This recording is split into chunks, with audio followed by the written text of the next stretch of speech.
you deserve said individual, or you don't deserve said individual. In any relationship, the greatest experience in said relationship is love. But in said relationship,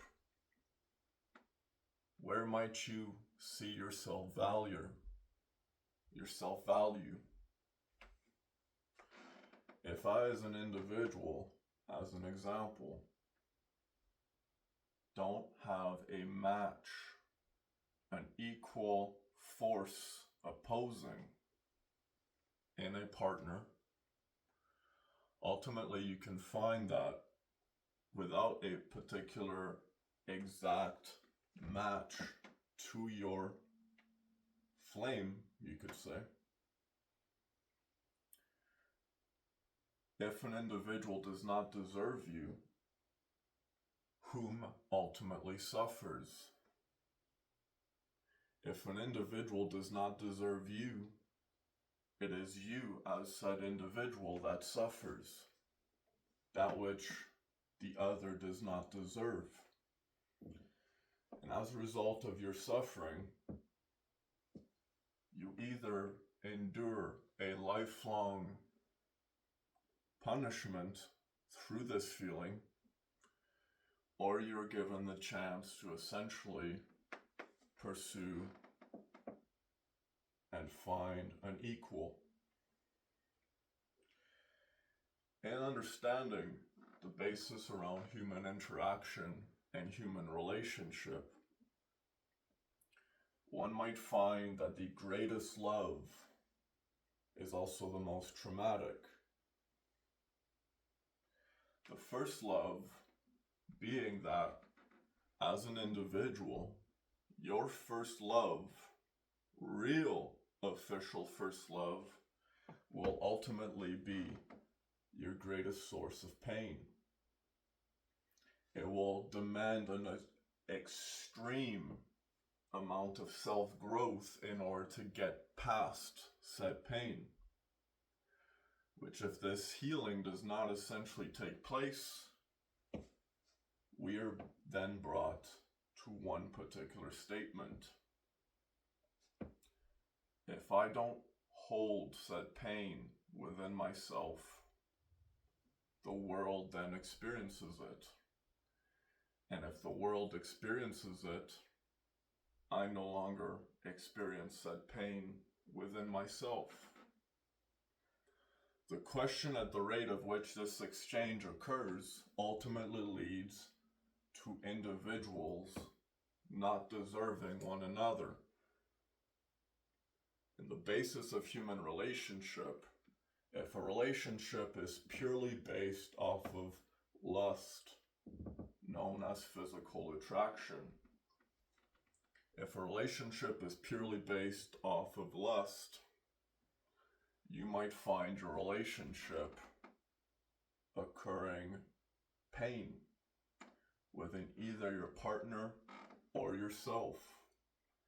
And if said pain is not held at either partner or self,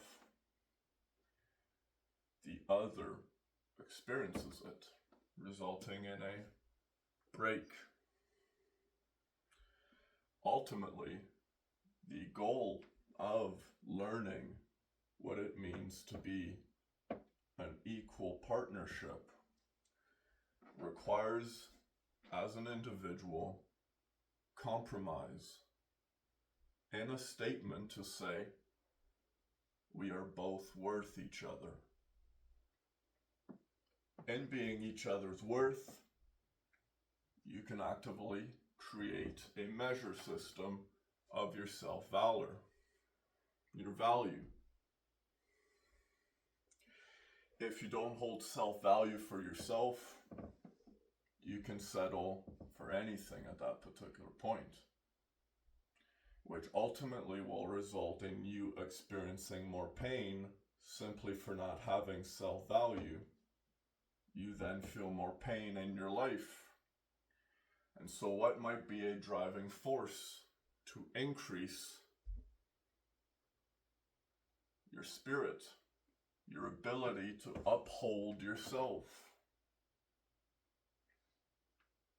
without necessarily arguing once again that a higher power within yourself gives you a greater power within yourself, a value, invisible value, an invisible value that which gives you strength, stability, and within said stability, you might find an even stability, an equal stability. The moment you as an individual decide to let go of an individual that's not worth your time, you actively can find an individual of similar value to yourself, which will result in your happiness. The question ultimately relies on the healing process from the initial individual not worth your time. It's not that I'm afraid of being alone.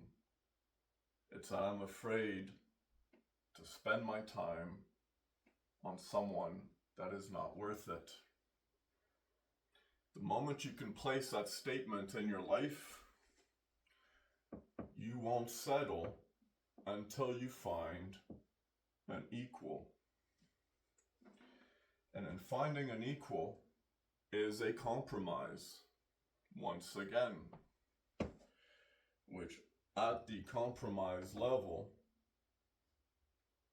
is communication. If you can't communicate to your partner and you base your relationships entirely off of lust instead of your connection to communicate, without the connection of communication, that relationship has zero value. It is not worth your time at that particular point. Because the more you pursue the temptation of that meaningless relationship, eventually you see you as an individual lose your own value in pursuing said meaning. The beauty in redemption is being able to create a healing, a arc trajectory. And the idea of said arc from partner to partner to partner is the idea that you should continuously, from each partner, pursue a better until you find the one. And the one can be anyone for anyone. Ultimately, it is according to the communication you are able to create with one another. The moment you create this communication, you can create a commitment. And in said commitment, once again, is compromise. Compromising each other in opposite factors, separate personalities, opposing each other's opinions, values, on and on and on, in order to create an evolution as life progresses, which said evolution will then result in your children. In children nowadays, we see not many have a value, a meaning, or an evolution. For about centuries now, we have essentially disconnected in communication. And without without said communication, the ability of humans to find their potential match, known as the one, without communication, resulting in being able to speak the truth, and in being able to speak the truth, you find that it's not actively what you say, but it is how you say it that ultimately dictates how said truth affects the rest. Such as your partner, which at the moment you as an individual need to speak your truth regarding them not being worth your time. It is not that you're leading on that individual to then pursue them in the future. That is the unknown at that particular point, and that is the beauty of the mystery of life. In letting go of an individual not worth your time, you're also letting go of a potential growth or creation, or a potential destruction of said world, which the destruction will result in either the partner that's being broken up with either choosing to work on themselves in order to become a better self. But instead, we actively see most individuals choose to let their lives get destroyed simply from not having a meaning behind their existence. In the discovery of yourself, you might find a self-value, which said self-value ultimately leads to you being able to communicate that you are of a particular, you could say,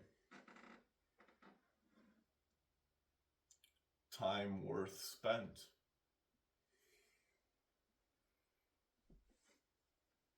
And in said time worth spent, if you do not have an individual that is worth said time spent as your partner, you might find you continuously go from partner to partner to partner. But the initial love that truly fundamentally initially caused you as an individual to feel as though you were not enough, we see the individual hurt in that particular destruction of self then results in the destruction of other selves, in their destructiveness of their inability to grow up. Said individuals then go from partner to partner to partner, simply passing the feeling of said pain to each other partner. And this is ultimately what leads to narcissism. In narcissism, you can actively find that each individual is seeking to control said pain. And in said pain, all they're simply doing is pulling it out of themselves and placing it on others. The moment I don't hold said pain upon myself, the rest of the world experiences it, resulting in the destruction of all. In your individual life, I invite you to reflect on this conversation that I've just simply stated a truth. And in said truth, Let your mind speak to you. You would be surprised. It is telling you exactly what you need to hear. Thank you.